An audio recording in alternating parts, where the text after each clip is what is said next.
آج میں آپ کو بتاؤں ایک فخر کی بات، آپ مسلمان ہیں، آپ اگر کسی کے ہاں بحث میں آ گئے، کوئی اگر آپ کو پکڑ کر کہنے لگے تیرے دین کی حقانیت کی کیا دلیل ہے، تیرا دین حق ہے، مذہب اسلام سچا ہے، کیا دلیل ہے؟ اللہ ایک ہے تم بولو، یہ تمہارا عقیدہ ہے، تیرا فیتھ ہے، محمد صلی اللہ علیہ وسلم دنیا کے سب سے اعلیٰ اور اشرف انسان ہیں، سامنے والے کہے گا یہ تیرا عقیدہ ہے، تیرا فیتھ ہے۔ کرنٹ فی زمانہ مجھے کوئی ایسی دلیل دے دے جس کو میں سمجھ سکوں کہ تیرا دین سچا ہے۔ میرے عزیزو، سچ بتاؤں تمہارے سامنے پیش کرنے کے لیے بڑے بڑے واقعات، بڑی بڑی کہانیاں، بڑی بڑی روایتیں، یہ سب نہیں، بلکہ صرف اور صرف تم قرآن پیش کر کے چیلنج کر سکتے ہو میرے دین کی حقانیت کی سب سے بڑی دلیل یہ ہے جو آج تک محفوظ ہے۔ اگر اس میں کوئی شک ہے تو تم اس کا بدل لا کر دکھا دو، یا اگر تم سچے ہو تو تم اپنے دین کی اس طرح مقدس محفوظ کتاب لا کر دکھا دو۔ یہ میرا چیلنج ہے۔ اس طرح کی محفوظ کتاب دنیا میں آج تک نہیں ہے اور نہ ہو سکے گی۔ کوئی بھی کتاب لاؤ، میں اس کے کئی نسخے ضرور دکھا دوں گا، کئی نسخے دکھا دوں گا۔ جتنے بھی ادیان، جتنے بھی دین دنیا میں پائے جاتے ہیں ان کے مقدس کتابیں ہیں، ہم یہ نہیں کہتے۔ عیسائی بائبل پڑھتے ہیں لیکن بائبل کی کئی قسمیں ہیں، کئی قسمیں۔ یونان والوں کی بائبل الگ ہے، امریکہ والوں کی بائبل الگ ہے، انگلینڈ والوں کی الگ ہے، حذف و اضافے کے ساتھ آیتیں بدلی ہوئی ہیں، واقعات میں ہیر پھیر ہے۔ اسی طرح دیگر مقدس کتابوں کا بھی حال ہے۔ میں کوئی بھی کتاب لاؤ اس کے 4-5 نسخے ضرور پیش کروں گا، اور پھر میرا یہ چیلنج ہے تم قرآن امریکہ میں اٹھاؤ یا ہندوستان میں اٹھاؤ، افریقہ میں اٹھاؤ یا عرب میں اٹھاؤ، ہر جگہ تمہیں قرآن وہی ملے گا جو الحمدللہ سے شروع ہوتا ہے اور والناس پہ ختم ہوتا ہے۔ الحمدللہ، یہ قرآن کی حقانیت کہ اس کے اچھا آپ کیا سمجھتے ہیں، اس کے دشمن نہیں رہے، اس کو ختم کرنے کی کوششیں نہیں ہوئی، بہت کچھ کر چکے، لیکن کیا کر سکتے ہیں؟ آسمان کو کب کون نیچے لا سکتا ہے؟ آسمان کو نیچے کچھ دشمن ہوتے ہیں، سنا ہے کہ کتا چاند کا دشمن ہوتا ہے۔ ہاں ہم نے سنا ہے، پتہ نہیں کیوں دشمنی کرتا ہے، کیونکہ 14ویں رات کو چاند کو دیکھ کر وہ بھونکنے لگ جاتا ہے، چاند کی طرف دیکھ کر کے بھونکتا ہے، اور شاید سوچتا بھی ہوگا کسی طرح اس کو نیچے گرا دوں بھونک بھونک کر کے، لیکن اس کے بس میں نہیں ہے، اس کی طاقت میں نہیں ہے۔ اس طرح بہت سارے آج کتے بھونکتے ہیں اسلام کی اس چکا چوند روشنی کو دیکھ کر، لیکن ان کے بس میں نہیں ہے اس کو زمین پر لا سکیں، قرآن کو زیر کر سکیں یا اسلام کو ختم کر سکیں۔ ہاں بس اتنا ہے کہ اپنے گوفے میں بیٹھ کر تھوڑی دیر بھونکتے رہیں، اور گلا خراب ہو جائے تو خاموش ہو جائیں، بس اتنا ہو سکتا ہے۔ اللہ تبارک و تعالیٰ کا کروڑا کروڑ احسان ہے کہ اس نے ہمیں دین حق کی ہدایت عطا فرمائی ہے، اور قرآن پاک جیسی محکم اور محفوظ کتاب اللہ نے ہمیں عطا فرمائی ہے۔ میرے عزیزو، اس کی حقانیت کی ایک اور دلیل میں تمہیں بتاؤں، اس کی حقانیت کی ایک اور دلیل، بلکہ بے شمار دلیلیں ہیں۔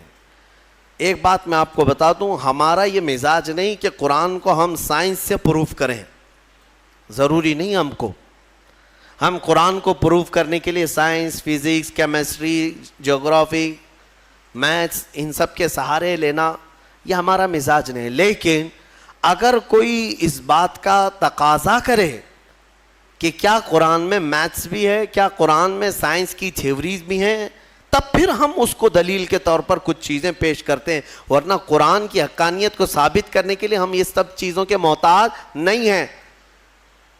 میں آپ کو بتاتا ہوں قرآن پاک کی وہ حقانیت۔ اچھا، یہ سب سے بڑی دلیل یہ ہے، اگر کوئی کہتا ہے کہ یہ محمد صلی اللہ تعالیٰ علیہ وسلم نے اپنی طرف سے لکھ دیا، اپنی طرف سے جمع کر دیا، تو بھی میرے عزیزو، عرب والے یہ بات کہہ سکتے تھے جو ان کے زمانے میں موجود تھے، کسی نے نہیں کہا۔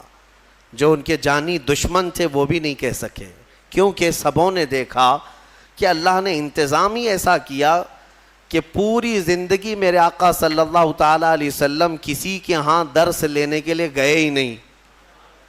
ہمارے نبی کی خصوصیت کیا ہے؟ امی. ہم پڑھتے ہیں نا حضور کے نام پر درود، صلی اللہ علی النبی الامی. امی کسے کہتے ہیں؟ امی کا مطلب ہے جو کسی سے نہ پڑھا ہو، جو کسی سے نہ پڑھا ہو. سنبھل کر کے ترجمہ کرنا. کچھ بدبخت یہاں پر حضور کو بغیر پڑھا لکھا کہتے ہیں. وہ بغیر پڑھے لکھے تھے، نعوذ باللہ. یہ جاہل کیا سمجھے جو پوری کائنات کا معلم بن کر کے آیا ہو، جس کے بارے میں قرآن کہتا ہے الرحمن علم القرآن. وہ رحمان ہے جس نے قرآن تمہیں سکھایا ہے، تم اس کو بے پڑھا لکھا کہتے ہو. امی کا مطلب بے پڑھا لکھا نہیں. جس نے ایسا کہا وہ دنیا کا سب سے بڑا جاہل ہے، سب سے بڑا جاہل ہے. دیکھیں دونوں میں فرق میں آپ کو بتاتا ہوں. ایک بغیر بے پڑھا لکھا جس کو ان پڑھ کہتے ہیں آپ، ایک ہے جو سب جانتا ہے لیکن کسی سے پڑھا نہیں ہے. دونوں میں فرق ہے کہ نہیں ہے؟ ہاں. جس کے دل میں کوڑ ہے، جس کے دل میں بغض اور عداوت ہے، وہ امی کا ترجمہ ان پڑھ کرتا ہے. ان پڑھ کے ذریعے سے معاذ اللہ رب العالمین. جس نے ایسا کہا حضور پاک صلی اللہ تعالیٰ علیہ وسلم کی شان میں اس نے تنقیص کیا، حضور کی توہین کیا، میرے آقا صلی اللہ تعالیٰ علیہ وسلم کی اس نے گستاخی کیا. اور ہم نے یہاں پر سنا بھی تھا ہماری شہر میں کوئی ایسا ماڈرن آدمی آیا جو یہ کہنے لگا کہ حضور کو لکھنا نہیں آتا تھا. ظالم، تو نے لکھنا کہاں سے سیکھا؟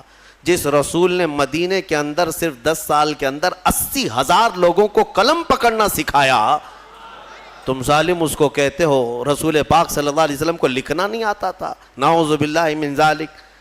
اگر حضور صلی اللہ تعالیٰ علیہ وسلم کو لکھنا نہیں آتا تھا تو پھر یہ قرآن لکھوایا کس نے ہے؟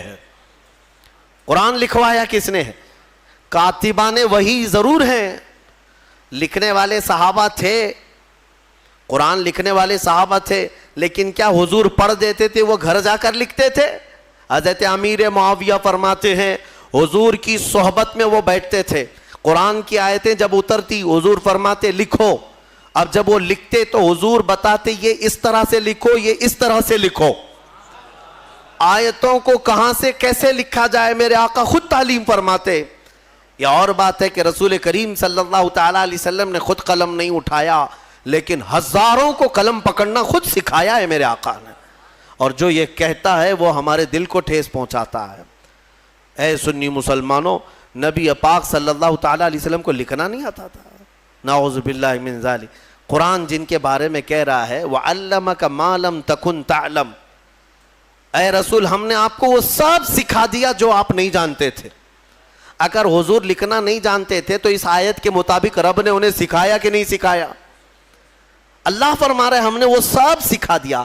سب میں کیا کیا آیا؟ سب میں کیا کیا آیا؟ سب میں میرا اور تمہارا نام بھی آ گیا.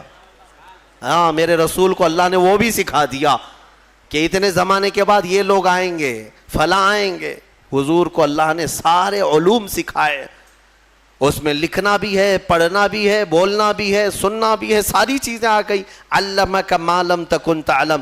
اسی لیے الحمدللہ ہم اہل سنت و جماعت کا موقف یہ ہے کہ میرے رسول عالم ما کان و ما یکون ہیں. جو کچھ ہوا وہ بھی جانتے تھے اور جو کچھ ہونے والا ہے وہ بھی جانتے تھے. بات میں جو کہہ رہا تھا وہ توجہ سے سنیں. امی کسے کہتے ہیں؟ پھر سے تنبیہ کے ساتھ میں کہہ رہا ہوں، امی کا مطلب ان پڑھ نہیں، ان پڑھ نہیں، بلکہ جو کسی سے پڑھا ہوا نہ ہو، اس کا کوئی استاد نہ ہو. میرے رسول کی شان ہے وہ امی ہیں. اگر ان کو کسی نے پڑھایا ہے تو سیدھے ان کے پروردگار نے پڑھایا ہے. ہاں بس اللہ تبارک و تعالیٰ ان کا استاذ ہے. جبرائیل بھی نہیں. بعض لوگ یہ کہتے ہیں کہ جبرائیل آ کر دکھا. جبرائیل علیہ السلام کا کام صرف پہنچانے کا ہے، پڑھانے کا نہیں. جبرائیل علیہ السلام کا کام کیا ہے؟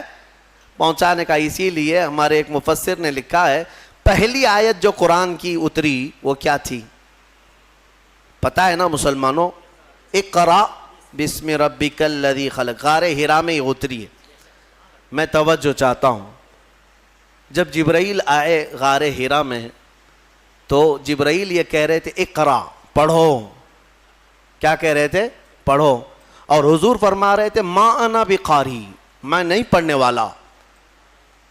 اب یہاں پر بھی کچھ ظالم کوڑ دل والے کہتے ہیں ترجمے میں کہ مجھے پڑھنا نہیں آتا. تم کو پڑھنا نہیں آتا, رسول کو کیا نہیں آتا ہے؟ حضور یہ فرما رہے تھے کہ میں نہیں پڑھنے والا, میں پڑھوں گا نہیں. وہ کیوں کہہ رہے تھے میں آپ کو بتاتا ہوں. پھر سے جبرائیل نے سینے سے سینہ لگایا, 3 بار کیا جبرائیل نے, اقرا پڑھیے. کیا کہا؟ پڑھو. اس میں فرق سمجھو میرے عزیزو. عربی میں ایک لفظ ہے قل. قل کا مطلب ہوتا ہے کہو. بچے کو ہم قریب لائیں جو بالکل ابتدائی والا ہو تو اس سے کہتے ہیں کہ بیٹا میں جیسا کہوں ویسا کہو, میں جیسا بولوں ویسا بولو. مطلب کیا ہے کہ ابھی اس کو کچھ آتا نہیں ہے, اس لیے میں اس کو کہہ رہا ہوں بولو. یہ قل میں ہوتا ہے, قل میں. اور بعض مفسرین نے فرمایا جبرائیل جب اقرا کہہ رہے تھے کہ پڑھو, یہ اسی کو کہا جاتا ہے جو کبھی پڑھا ہوا ہو. یہ اسی سے کہا جاتا ہے جو کبھی پڑھا ہوا ہو. اقرا پڑھو. اور قرآن کی کتنی آیتیں میں تم کو بتاؤں. اللہ تعالیٰ فرما رہا ہے وَإِذْ قَالَ رَبُّكَ لِلْمَلَائِكَةِ إِنِّي جَاعِلٌ فِي الْأَرْضِ خَلِيفَةً. پہلے والے پارے میں نے اس کی تفسیر بھی کیا ہے. وَإِذْ کا مطلب کیا ہے ترجمہ اٹھا کر کے دیکھ لینا. وَإِذْ, اور یاد کرو جب رب نے فرشتوں سے کہا کہ آدم کو میں اپنا خلیفہ بنانے والا ہوں. اللہ تعالیٰ فرشتوں سے فرما رہا ہے کہ میں ایک انسان بناؤں گا آدم, اور اس کو خلیفہ بنا کر زمین میں بھیجوں گا. لیکن اس سے پہلے آیت کہاں سے شروع ہو رہی ہو؟ وَإِذْ کا مطلب ہوتا ہے یاد کرو. اور یاد کرو اے محمد جب رب تمہارا کہہ رہا تھا فرشتوں سے کہ میں زمین میں اپنا خلیفہ بناؤں گا. حضور کو کیوں کہا جا رہا ہے؟ حضور کو یہ کیوں کہا جا رہا ہے؟ اور یاد کرو مطلب یہ ہے کہ اے محبوب کیا آپ بھی تو تھے اس وقت نورانی حالت میں, نور کی کیفیت میں آپ بھی تھے. وہ یاد کریں آپ جب رب فرما رہا تھا. تو جو رسول آدم کے پیدا ہونے سے پہلے سے حالات دیکھ رہے ہوں اس کے بارے میں تم کہتے ہو بغیر پڑھا لکھا ہے. ہاں بہرحال مجھے جو بات عرض کرنی تھی وہ قرآن کی حفاظت کی, وہ یہ ہے کہ اللہ نے ایسے رسول پر یہ قرآن اتارا جو کسی سے پڑھا ہوا نہیں ہے. اور اس قرآن کی سب سے بڑی یہ دلیل ہے کہ رسول پاک صلی اللہ تعالیٰ علیہ وسلم پر ایسا قرآن اترا ہے جو عرب کے لٹریچر میں سب سے ہائی لیول کا لٹریچر ہے, سب سے ہائی لیول کا. عربی فصاحت بلاغت میں اس کا کوئی مثل ہی نہیں تھا. وہاں اس زمانے میں عربی جاننے والے بڑے بڑے شعراء تھے, بڑے بڑے عربی دان تھے. حضور پاک صلی اللہ علیہ وسلم نے چیلنج کے لیے ایک بار خانہ کعبہ کے دروازے پر یہ سورہ بھی لگا دی تھی, انا اعطیناک الکوثر فصلی لربک وانحر ان شانئک هو الابتر. کوئی عرب کا شاعر ہے تو اس کا جواب لکھ کر کے لائے. اگر یہ شعر ہے میرے, شعر و شاعری ہے, تو تم اس شعر و شاعری سے اس کا جواب لکھ کر لاؤ. عرب والے جانتے تھے کہ اس کے اندر کتنے معنی ہیں, کتنے مفاہیم ہیں, اس طرح جمع کرنا ان کے بس میں نہیں تھا. ایک بہت بڑے شاعر کو لے آئے, بہت بڑا پڑھا لکھا ان کا فی البدی اشعار میں بات کرنے والا. اس کو کعبے کے پاس لائے اور کہا دیکھو محمد نے یہ لگایا ہے, اس کا جواب دینا ہے. اس شاعر نے غور سے دیکھا اور ایک لائن لکھ دیا, کہا یہ اس کے نیچے لگا دو. ایک لائن لکھ کر کے کہا اس کا جواب میری طرف سے یہ ہے. کیا تھا؟ آیت تو لکھی تھی فصلی لربک وانحر ان شانئک هو الابتر, اور شاعر نیچے لکھا ہوا تھا ما ھذا کلام البشر, یہ بشر کا کلام ہو ہی نہیں سکتا. اس نے نیچے لکھ کر کے کہا اس کا جواب یہی ہے کہ یہ بشر کا کلام نہیں ہو سکتا. اس وقت کے لوگوں نے اس کے اعجاز کو سمجھ لیا تھا قرآن عظیم کو, کہ یہ محمد صلی اللہ علیہ وسلم کا اپنے پیٹ سے نکالا ہوا نہیں ہے, یہ بلکہ یہ اللہ رب العزت کی طرف سے کوئی تو ہے جو ان پر اتار رہا ہے یہ آیتیں. آپ کو ایک حیرت کی بات میں بتاتا ہوں. امریکہ کا جو انکشاف ہوا, یہ تو بہت سالوں بعد پتہ چلا نا کہ اس طرف بھی ایک دنیا ہے. بہرحال اٹلانٹک اوشین میں جو یعنی سمندری سفر کا ماہر ایک بڑا مورخ بھی ہے، دانشور بھی ہے، پڑھا لکھا آدمی ہے، اور وہ سائنٹسٹ بھی ہے۔ وہ سمندری سفر میں اٹلانٹک اوشین سے گزرتے ہوئے ایک علاقہ دیکھتا ہے جہاں سے اس کا جہاز گزر رہا تھا، تو وہ ایک ایسی جگہ آئی جہاں اتنا اندھیرا ہے کہ سورج کی ایک کرن بھی نہیں پڑتی، وہاں پر ایک کرن بھی نہیں آتی۔ اور جب جہاز وہاں چلا جائے تو اس نے کہا ہاتھ باہر نکالو تو بھی نظر نہ آئے، اتنا اندھیرا ہے، ایک علاقہ ہے سمندر کے بعد۔ اس نے باہر آ کر کئی سالوں کے بعد اس کا انکشاف کیا کہ میں نے اٹلانٹک اوشین کے اندر ایک ایسی جگہ دیکھی ہے جہاں پر سمندر میں نہایت ہی اندھیرا ہے، نہایت ہی اندھیرا ہے، ہاتھ نکالو تو بھی نظر نہ آئے، یہی اس کے جملے تھے۔ اور ظاہر سی بات ہے پہلا وہ شخص ہے جس نے یہ کھوج نکالی سمندر کے علوم میں، لیکن جب اس نے نکالا تو علماء ربانیین نے سن کر کے کہا قرآن پاک کی آیتیں پڑھو۔ سورہ نور 18ویں پارے میں اللہ تعالیٰ فرماتا ہے او کظلمات فی بحر اللجی یغشاہ موج من فوقہ موج من فوقہ سحاب ظلمات بعضها فوق بعض اذا اخرج یدہ لم یکد یراہا ومن لم یجعل اللہ لہ نورا فما لہ من نور۔ اللہ فرماتا ہے مثال دیتے ہوئے کہ ایک اندھیری ایسی ہے کہ اندھیریوں پر اندھیریاں ہم نے ڈال رکھی ہیں، اندھیریوں پر اندھیریاں ایسی ڈال رکھی ہیں اذا اخرج یدہ لم یکد یراہا، اگر کوئی وہاں ہاتھ بھی نکالے تو اسے ہاتھ بھی نظر نہیں آئے گا، ہاتھ بھی نکال، قرآن میں موجود ہے۔ اندھیریوں پر اندھیریاں ایک جگہ ہم نے ایسی ڈال رکھی ہیں کہ اگر کوئی ہاتھ بھی نکالے تو اسے ہاتھ نظر نہیں آئے گا، اور اللہ جس کے لیے روشنی نہ کرے کوئی اور روشن کر ہی نہیں سکتا۔ آیت یہ موجود ہے۔ اب اس صاحب کو بھی بتایا گیا جو کھوج نکالے تھے، کہا یہ تو قرآن میں موجود ہے۔ کہا قرآن کتنے سو سال پہلے؟ تقریباً اس زمانے میں 1200 سال گزر چکے تھے۔ 1200 سال پہلے یہ قرآن کی آیت میں، تو ہو سکتا ہے یہ قرآن جو محمد صلی اللہ علیہ وسلم نے جمع کیا ہے وہ بہت ہی ماہر تیراک ہوں گے، بہت ہی ماہر سمندر کے علم والے ہوں گے، علم الابحار انہیں بہت اچھی طرح سے معلوم ہوگا، یعنی سمندروں کے علوم ان کو بہت معلوم ہے۔ جب اس نے یہ کہا تو علماء نے اور مسکرا کر تعجب میں کہا کہ میاں بات ایسی ہے، میرے آقا صلی اللہ علیہ وسلم کی سیرت پڑھو، پورے 63 سال میں حضور کی زندگی میں کبھی سمندر پر جانے کا اتفاق ہی نہیں آیا، سمندر کے کنارے جانے کا بھی اتفاق نہیں آیا۔ تو وہ اش کرنے لگا، جو بندہ پوری زندگی میں کبھی سمندر نہیں گیا ہو اور وہ اٹلانٹک اوشین میں موجود اگر اندھیریوں کی خبر دے رہا ہے تو یہ محمد کا اپنا کلام نہیں ہے، ضرور اس کو اسی نے اتارا ہے جس نے وہ اندھیریاں پیدا کی ہیں۔ میرے عزیزو، یہ قرآن کی حقانیت کی ایک دو نہیں، سینکڑوں مثالیں تمہارے سامنے رکھ سکتا ہوں۔ میں نے اس سے قبل اس پر گفتگو بھی کی ہے، بیان بھی میرا موجود ہے۔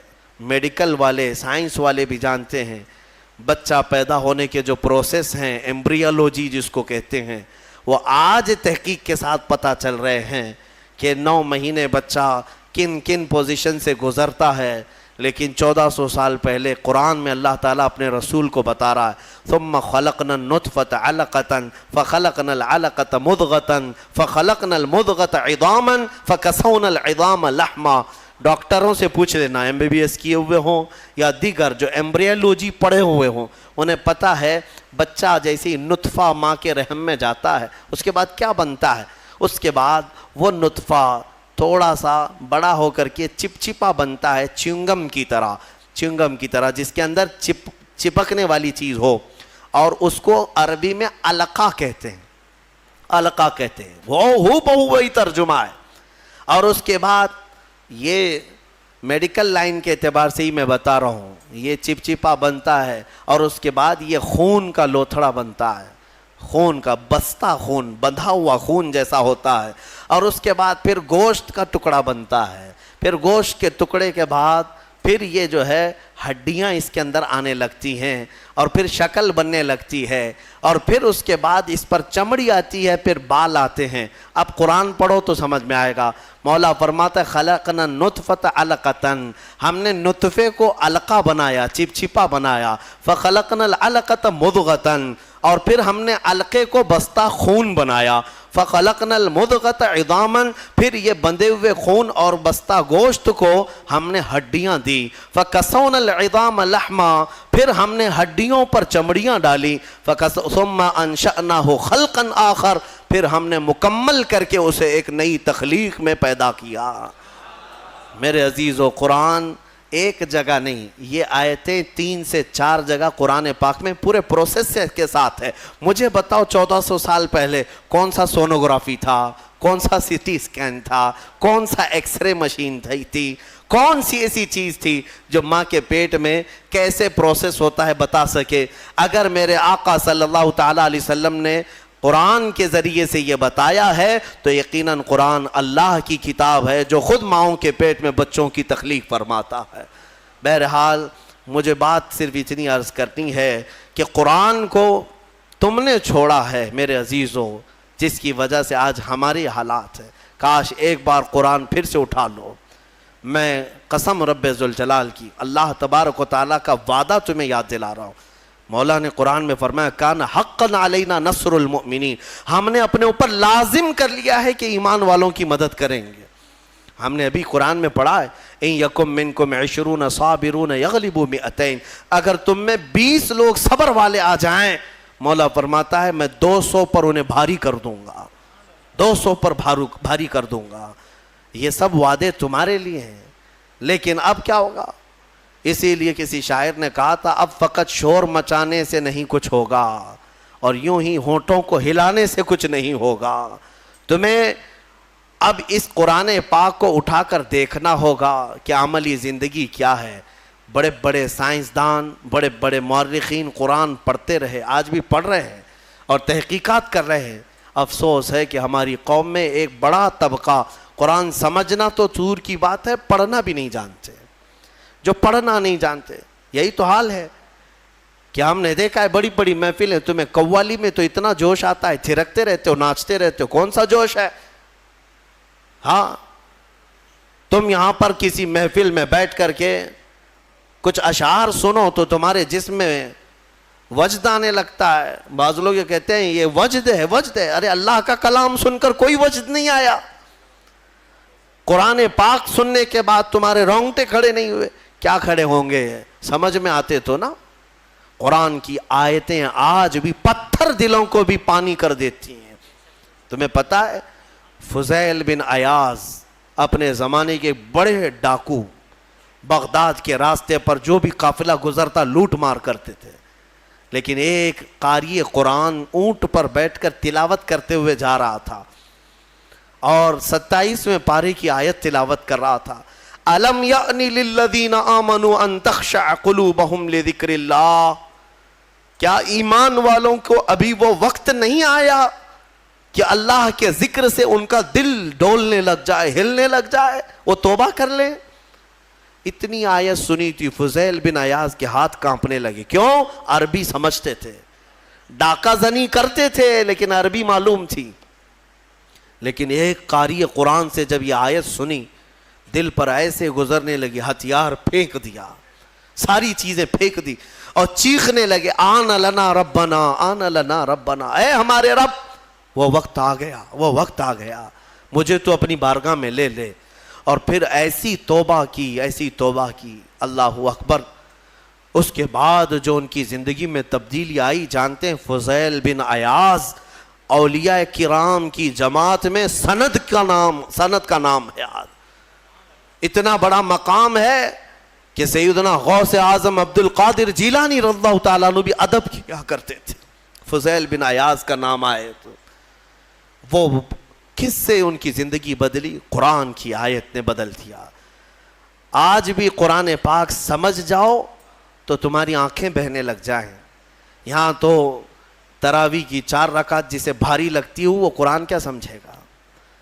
ہاں, لوگوں کو ایسا ہی لگتا ہے کہ بالکل شتابدی ایکسپریس والی جہاں تراویح ہوتی وہاں پڑھنا چاہیے، 15 منٹ میں پورا ہو جائے، کچھ بھی پڑھتا رہے ہو، عربی پڑھے کہ چائنیز پڑھے کہ جرمنی پڑھے، ہاں بس یہ ہے کہ تڑ تڑ تڑ جلدی سے نکالتے۔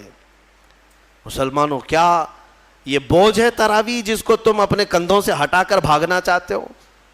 مزاج تو یہ بناؤ کہ قرآن ہمیں ویسا سنایا جائے جیسے رسول پاک کے زمانے میں سنایا جاتا۔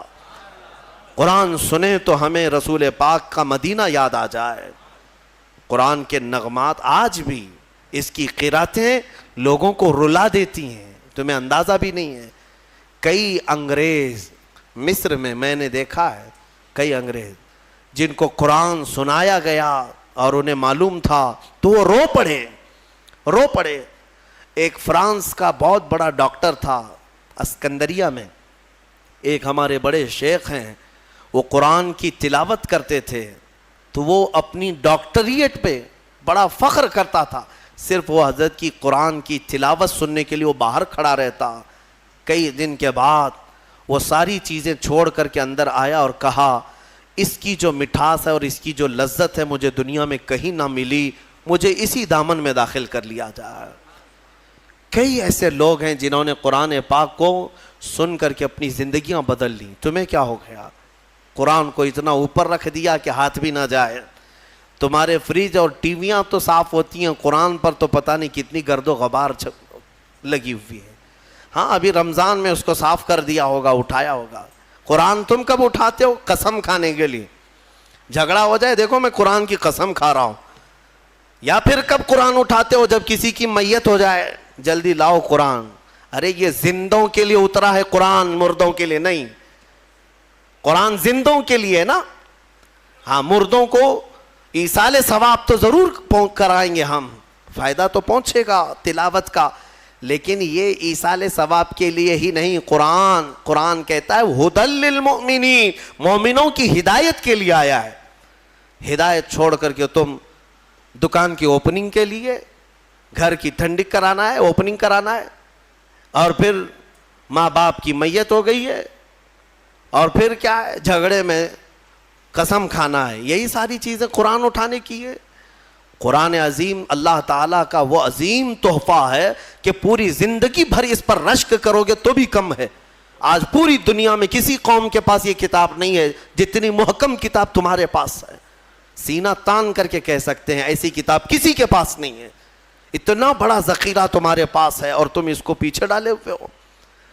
بچپن میں ہمارے بچوں کو جب مدرسہ بھیجتے ہیں ہم تو قرآن سینے سے لگا کر بھیجتے ہیں نا، بچہ سینے سے لگا کر کے آتا ہے قرآن، لیکن چند ہی دنوں کے بعد جب ہم بڑے ہونے کے بعد دیکھتے ہیں اسکول جانے کے وقت بچہ تو سارا بستہ پیٹھ پر رکھا رہتا ہے، ہوتا یہی ہے نا، بستے میں ساری بکس کتابیں پیٹھ پر رکھا رہتا ہے، لیکن مدرسہ جب آتا ہے تو قرآن سینے سے لگا کر آتا ہے۔ شاید بڑوں نے ہمارے بزرگوں نے یہ رواج رکھا ہوگا کہ بیٹا قرآن ہمیشہ سامنے ہونا چاہیے، قرآن ہمیشہ مقدم رہے، بعد میں سب، لیکن بڑے ہونے کے بعد یہ سامنے والی چیز پیچھے ڈال دیتا ہے، پیچھے والی چیز کو ہی اہمیت دینے لگتا ہے۔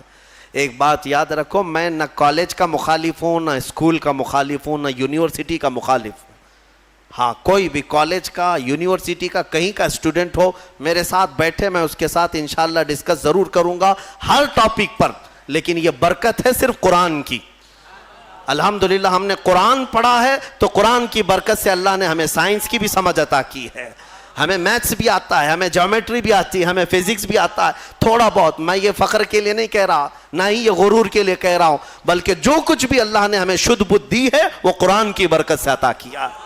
اور اعلیٰ حضرت فاضل بریلوی رضی اللہ تعالیٰ عنہ خود فرماتے ہیں ایسی ایسی کتابیں انہوں نے لکھ رکھی ہیں کہ آج کی بڑی بڑی یونیورسٹیوں کے پروفیسر حل نہیں کر پا رہے ہیں، ان کے میتھس کے بڑے بڑے ٹف فنڈے نہیں حل کر پا رہے ہیں۔ قبلہ پہچاننے کے علوم آج بھی کتاب لکھی ہوئی ہے، جیومیٹری پر لکھی ہوئی ہے، علم رمل پر، علم جفر پر اور زیجات پر، ایسے ایسے علم ہے جس کے نام بھی تم نے نہیں سنے ہوں گے۔ اور اعلیٰ حضرت یہ کہاں جا کر پڑھے تھے، کون سے مدرسے میں؟ یہ فن، یہ علوم آج پورے ہندوستان کے مدرسوں میں نہیں پڑھائے جاتے۔ اعلیٰ حضرت کہاں سے پڑھے؟ خود فرماتے ہیں یہ صرف اور صرف قرآن اور حدیث رسول کی برکت ہے۔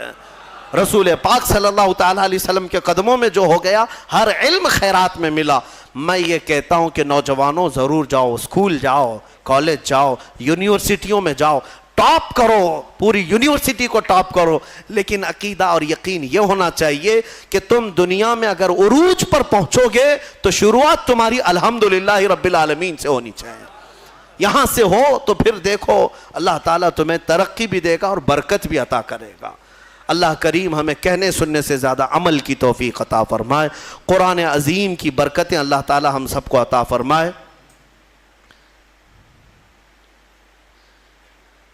ایک سوال ہے, یہ ہر نماز کے بعد یہاں پر جو تسبیح پڑھی جاتی ہے سبحان اللہ و بحمدہ سبحان اللہ العظیم و بحمدہ استغفر اللہ, یہ بخاری شریف کی حدیث ہے. بخاری شریف کی حدیث ہے, صحیح کتاب. حضور پاک صلی اللہ تعالیٰ علیہ وسلم نے فرمایا جس نے دن میں یہ 100 مرتبہ پڑھ لیا, دن بھر جو کچھ بھی کیا گیا تھا سب اللہ معاف فرمائے گا. تو رواج یہ دیا جاتا ہے کہ 5 وقت کی نمازوں میں اگر تم سے 50 یا 55 مرتبہ ہو جائے, 11 مرتبہ پڑھتے ہیں, باقی کا بچا ہوا اپنے رات میں سونے کے وقت پڑھ لو تاکہ دن بھر کی خطائیں معاف ہو جائیں. اور بخاری شریف کی سب سے آخری حدیث جس پر ختم بخاری ہوتی ہے اور اس کی تلاوت کے بعد دعائیں قبول ہوتی ہیں. بزرگوں نے فرمایا بخاری شریف کا جب ختم ہوتا ہے نا, جیسے ختم قرآن بھی ہے نا, شب قدر کو ختم قرآن کی محفل ہوتی ہے, بخاری شریف کی ختم کی بھی محفل ہوتی ہے.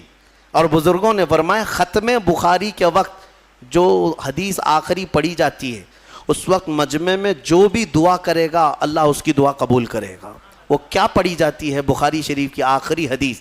میرے آقا صلی اللہ علیہ وسلم نے فرمایا کلمتان حبیبتان الی الرحمن خفیفتان علی اللسان ثقیلتان فی المیزان سبحان اللہ و بحمدہ سبحان اللہ العظیم.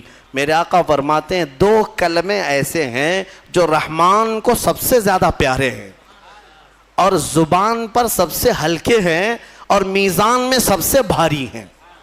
زبان پر بہت ہلکے ہیں, میزان پر سب سے بھاری ہیں. وہ 2 کلمے کیا ہیں؟ میرے آقا فرماتے ہیں سبحان اللہ و بحمدہ ایک کلمہ, سبحان اللہ العظیم دوسرا کلمہ. یہی ہے. ایک دوسری حدیث میں آگے و بحمدہ استغفر اللہ کا بھی اضافہ ہے. بہرحال یہ اس کی فضیلت آپ نے پوچھا اس لیے میں نے عرض کیا. آج بھی بحمدہ تعالی خانہ کعبہ کے پاس کثرت سے پڑھی جانے والی تسبیح بھی یہی ہے. پورے خانہ کعبہ کے غلاف پر اگر کوئی تسبیح لکھی ہوئی ہے تو صرف سبحان اللہ و بحمدہ سبحان اللہ العظیم, یہی آپ دیکھیں گے. اللہ تبارک و تعالی اس تسبیح کی برکت سے ہمارے گناہوں کو معاف